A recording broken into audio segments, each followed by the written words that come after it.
Border অঞ্চলের একটা উল্লেখযোগ্য একটা হাব হচ্ছে মাদকের, সেটা এখানে হচ্ছে এটা দিয়ে ট্রিসপাস হয় বর্ডার দিয়ে। সেক্ষেত্রে প্রশাসনের এক্ষেত্রে আরও বেশি কঠোর ভূমিকা রাখতে হবে। কিন্তু আমরা দেখতে পাই প্রশাসনের একটা সবসময় একটা সুবিধাভোগী অংশ, যারা দেখা যায় যখন বলা হয় অভিযান চালানোর জন্য, তারা মাদক সেবক যারা আছে তাদেরকে হচ্ছে ধরে নামমাত্র একটা অর্নামেন্টাল বিভিন্ন তাদেরকে অভিযান চালায়। কিন্তু মাদক যারা গ্রাহক, মাদকের যারা বিপণন করে, মাদক ব্যবসায়ীরা যারা, তারা দেখা যায় থানায় বসে যেখানে যারা অভিযান চালায় তাদের সাথে বসে খোঁজগল্প করে। শিয়া বাটার ও ভিটামিন ই সমৃদ্ধ লিলি বিউটি সোপ, তারুণ্যময় উজ্জ্বল ত্বকের জন্য। এটি অত্যন্ত দুঃখজনক। এক্ষেত্রে পুলিশের আধুনিকায়ন, কাঠামোগত পরিবর্তন, পুলিশের প্রযুক্তিগত পরিবর্তন, পরিবহনগত সক্ষমতা বৃদ্ধির সাথে সাথে পুলিশের পেশাদারি জবাবদিহিতা আরও বেশি নিশ্চিত করা উচিত। কারণ পুলিশ এবং মাদক ব্যবসায়ী একসাথে কখনো চলতে পারে না।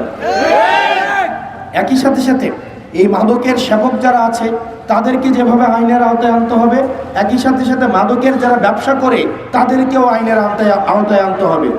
আপনি মাদকের সাপ্লাই ঠিক রেখে মাদকের গ্রাহককে ধরে এই চক্ষু আইওয়াশ অভিযান চালিয়ে কখনোই মাদক নির্মূল করা কোনোদিনও সম্ভব না। একই সাথে সাথে মাদকের যারা বিপণন করে, ব্যবসা করে, তাদের সাথে কিন্তু রাজনৈতিক সখ্যতাও আছে। আপনারা দেখবেন রাজনৈতিক পৃষ্ঠপোষকতার মধ্য দিয়েই এই মাদক সিন্ডিকেট গড়ে ওঠে এবং মাদকের সাথে যারা জড়িত তারা চেষ্টা করে রাজনৈতিক যারা নেতৃত্ব পর্যায়ে আছে তাদের সাথে একটি সখ্যতা রাখার। আপনি দেখবেন একটা প্রোগ্রামের একটা পিছনে এসে একটা ছবি তোলার চেষ্টা করে, সাথে এসে দাঁড়ানোর চেষ্টা করে এবং এই ছবিটা দিয়ে সে বিভিন্ন জায়গায় সেল করে বেড়ায়, অমুক নেতার রাজনৈতিক কর্মী, তুমুক নেতার রাজনৈতিক কর্মী, হয়তো নেতা ওরা চিনেই না কোনোদিন। তো এই জন্য মনে রাখতে হবে, যারা মাদকের সাথে জড়িত তারা বাংলাদেশের শত্রু, সমাজের শত্রু, তারা আমাদের সবার শত্রু।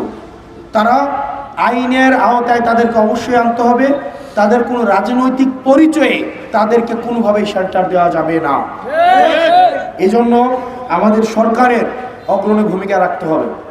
নিজের দলেরও যদি মাদকের ব্যবসার সাথে জড়িত থাকে তাদেরকেও আইনের আওতায় আনতে হবে।